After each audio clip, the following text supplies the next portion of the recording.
This channel does not promote any violent, harmful, or illegal activities. All content provided by this channel is meant for an educational purpose only. ভয়াবহ দুর্ঘটনা পাটুলি মোড়ে একেবারে police kiosk ভেঙে ঢুকে যায় পাথর বোঝাই ডাম্পার।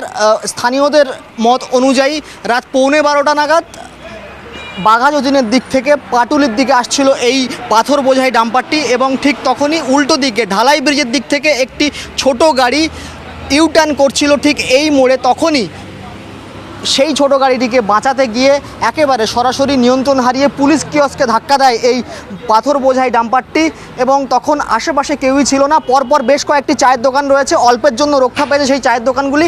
এবং পাটুলি মোড় সাধারণত এই যে পাটুলি মোড় জনবহুল এই মোড়, যদি এই ঘটনা সন্ধ্যায় ঘটতো তাহলে আরও বড় দুর্ঘটনা ঘটতে পারতো বলে আশঙ্কা করছেন এখানকার ব্যবসায়ীরা।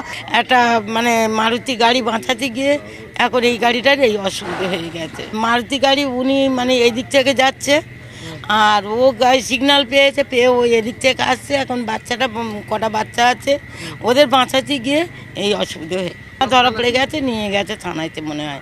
কি বলতে পারবো, ওই মারুতিটাই নিয়ে গেছে।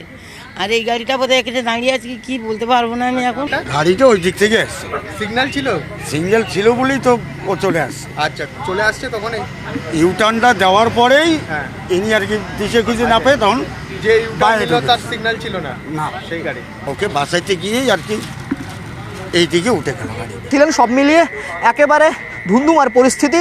যদিও কেউই হতাহত হননি, যিনি চালক ছিলেন সঙ্গে যিনি খালাসি ছিলেন দুজনকেই আটক করা হয়েছে। সেই সঙ্গে যে গাড়িটিকে বাঁচাতে গিয়ে এই দুর্ঘটনা ঘটেছে সেই গাড়িতে যারা ছিলেন তাদেরকেও আটক করা হয়েছে এবং এই ডাম্পারটিকে আপাতত পুলিশ সরিয়ে নিয়ে যাচ্ছে। ক্যামেরা দীপঙ্কর জানার সঙ্গে আব্দুল আজিজ, TV9 বাংলা, পাটুলি।